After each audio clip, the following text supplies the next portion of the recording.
The laptop as we know it is dead.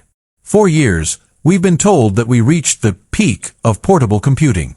We were told that silicon had limits, that heat was an unbeatable enemy, and that the gap between a desktop workstation and a notebook would always be a canyon. But today, Apple didn't just bridge that canyon, they blew it up. The MacBook Pro M5 Max has arrived, and it is a terrifying piece of technology.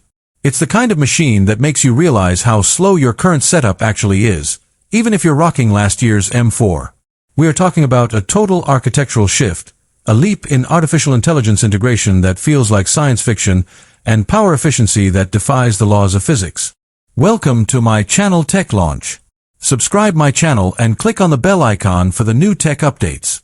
If you are a creator, a coder, a scientist, or just someone who demands the absolute best that humanity can build, you need to pay very close attention. Because what I'm about to break down isn't just a spec sheet, it's the blueprint for the next decade of professional work. Let's start with the heart of the beast, the M5 Max Silicon. This isn't just another incremental upgrade. This is the world's first mass-produced 2-nanometer chip.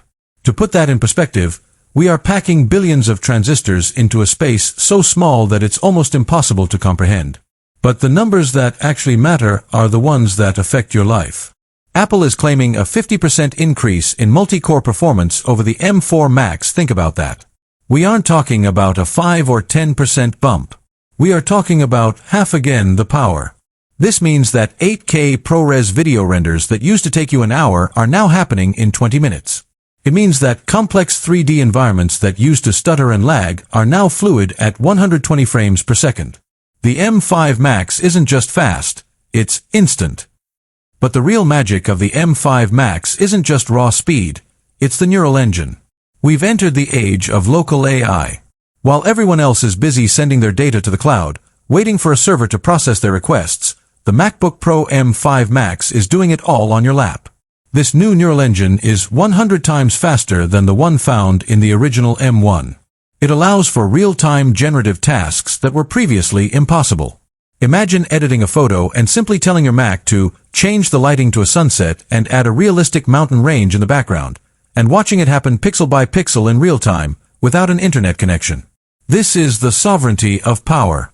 Your data stays with you, and the intelligence is baked into the silicon. Now, let's talk about the hardware that houses this monster.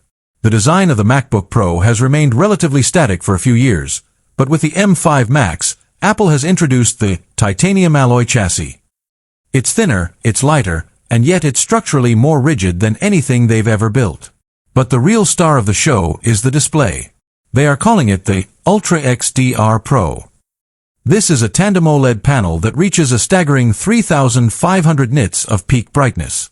You could be sitting in the direct harsh sunlight of a California beach and still see the deepest blacks and the most vibrant highlights in your HDR grade. The color accuracy has been tuned to a delta E of less than 1, making it, quite literally, a reference-grade monitor that you can carry in a backpack. For colorists and photographers, this isn't just a screen, it's the gold standard. But what about the Pro in MacBook Pro? Apple listened to the feedback from the highest-end users. The M5 Max now supports up